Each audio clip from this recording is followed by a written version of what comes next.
सबसे पहले हम बात करेंगे बेंगलुरु में उस एआई इंजीनियर की जिसने खुदकुशी कर ली। एक लंबा चौड़ा सुसाइड नोट लिखा है, एक वीडियो बनाया है और उसमें अपनी पत्नी और उसके परिवार वालों को दोषी ठहराया है। इसकी गहराई से पड़ताल होगी। दूसरी खबर में हम आपको बता दें, बेंगलुरु में एआई इंजीनियर की खुशी के बाद ये खबर आई कि उत्तर भारत में शीतलहर का अलर्ट जारी कर दिया गया है। उत्तर भारत में ठंड अब लगातार बढ़ रही है और आने वाले दिन बेहद कड़ाके की सर्दी पड़ सकती है। आईएमडीबी ने अनुमान जताया है कि टेम्परेचर आम सर्दियों के मुकाबले इस सर्दी में बेहद कम हो सकता है। और तीसरी खबर सियासत से जुड़ी है। इंडिया गठबंधन का आरोप है कि महाराष्ट्र में ईवीएम एसओपी का पालन नहीं किया गया और इसके लिए सुप्रीम कोर्ट जाएंगे। आपको बताएं कि इस मुद्दे पर चर्चा करने के लिए बाकायदा शरद पवार के घर बैठक हुई और उसमें यह फैसला लिया गया।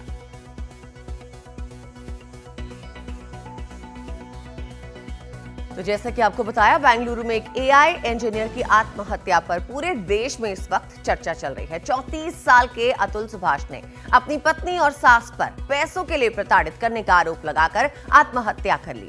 उन्होंने करीब 1.5 घंटे का वीडियो बनाया और 24 पेज का खत लिखकर कहा कि और कोई उपाय नहीं बचा है।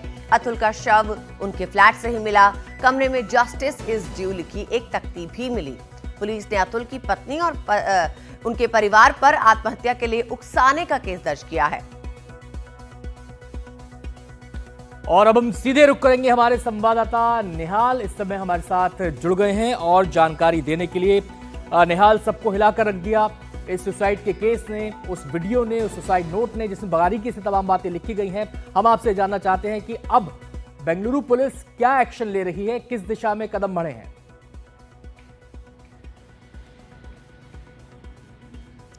देखिए, उनका अंतिम संस्कार अतुल का कर दिया गया है और उनके भाई और परिवार के दूसरे लोग बेंगलुरु आए हैं और इसके बाद कल देर शाम पुलिस के साथ उनकी बातचीत भी हुई है। तो अब देखना है कि परिवार का क्या रुख होता है। परिवार का जो रुख होगा वो काफ़ी हद तक जांच की दिशा और दशा तय करेगा, क्योंकि पुलिस का कहना था कि जो कुछ भी अतुल ने अपने सुसाइड नोट और सुसाइड वीडियो में कहा है उसके आधार पर उन्होंने मामला दर्ज किया है। लेकिन इसके अलावा अगर कोई और इसका पक्ष है, अगर परिवार रखना चाहता है पीड़ित का, तो इसको भी उस जो एफआईआर दर्ज की गई है सप्लीमेंट्री क्लाउजेस डाल करके जांच आगे बढ़ाई जाएगी। तो अब देखना है कि अतुल का जो परिवार है जो यहाँ पे है वो किस तरह का रुख आगे अख्तियार करता है और इसलिए ये काफ़ी महत्वपूर्ण भी होगा। लेकिन अतुल ने जो बातें लिखी हैं वो निश्चित तौर पर काफ़ी गंभीर हैं।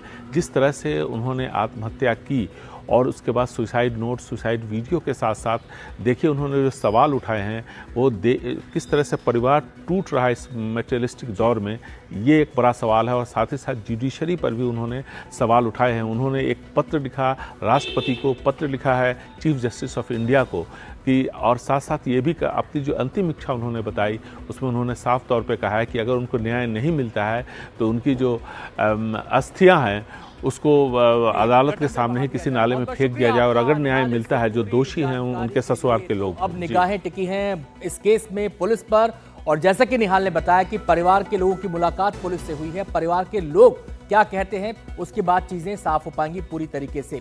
अब रुख कर लेते हैं अगली खबर का और बात करेंगे मौसम की। हिमाचल प्रदेश, जम्मू कश्मीर और उत्तराखंड में बर्फबारी और दिल्ली एनसीआर में बारिश के चलते ठंड का प्रकोप बढ़ गया है। मौसम विभाग के मुताबिक कड़ाके की ठंड पड़ने से पारा गिरेगा। मौसम विभाग ने पंजाब, हरियाणा और चंडीगढ़ में 14 दिसंबर तक शीतलहर का येलो अलर्ट जारी किया है। पहाड़ों में बर्फबारी और बारिश के चलते दिल्ली में ठंड काफी बढ़ गई है। हाल ही में हवा की क्वालिटी थोड़ी सुधरी थी, लेकिन दिल्ली में एक बार फिर हवा की क्वालिटी खराब स्तर पर आ गई है। हमारे साथ प्रेरणा जुड़ गई है। प्रेरणा, सर्दी जो है अब धीरे धीरे बढ़नी तो थी ही, लेकिन इस बार कुछ ज्यादा ही सर्दी पड़ेगी, मौसम विभाग का भी यही कहना है। आपके पास क्या अपडेट है इसे लेके? जी देखिए, लगातार जो है पहाड़ी इलाकों में बर्फबारी के कारण जो स्थिति है वो हमें देखने को मिल रही है कि जो सर्द हवाएं हैं वो बढ़ गई है और मौसम विभाग ने भी जो शीतलहर है उसका येलो अलर्ट जारी कर दिया है पंजाब, हरियाणा और चंडीगढ़ में।